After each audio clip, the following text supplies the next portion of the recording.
Алихан, қазақта ат ер қанаты деген, әр ер азаматта ат болу керек. Бұл сенің атың. Білесің ғой, иә? Бұл атты жүргізіп, ары бері бұрып жүргізу үшін ең бірінші ат әбзелдерінің ішінде осы жүген деген қолданылады, иә? Иә. Жүгеннен ұстап тұр.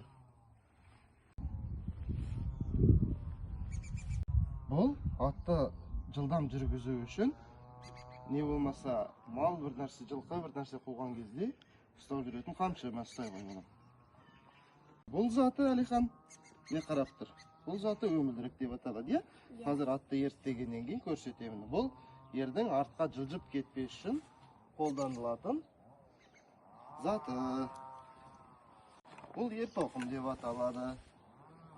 Бұл ер тоқым аттың үстіне адамға жайлы болу үшін тағылады.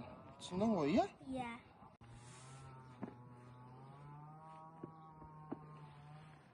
Не саған ат ерттеудің несін көрсетіп жатырмын, Алихан? Атты қалай дұрыс ерттеу керек екен. Жарай ма? Иә.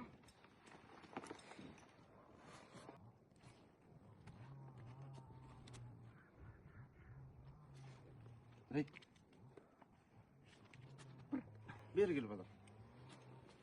Неге кел? Мынау міне? Айыл деп аталады, иә?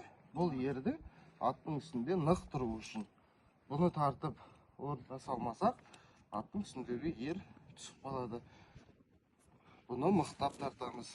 Себебі аттың арқасы бүлінбес үшін, иә? Бері қара. Бұл бөлігі дүзеңгі деп аталады. Аяқты салып, аттың үстіне шығу үшін арнайы жасалынған. Жүр, Алихан, мен сенен атқа мінгіземін. Бұл атқа мінгенде аттың мінер жағы деп аталады, иә? Аттың мінер жағы осы оң жағы деп айтамыз, негізі оң жағымыз. Аттың мінер жағы деп, атты осы жағынан мінеміз. Аттың қасы, ердің қасынан ұстан. Міне мынадан ұстанады.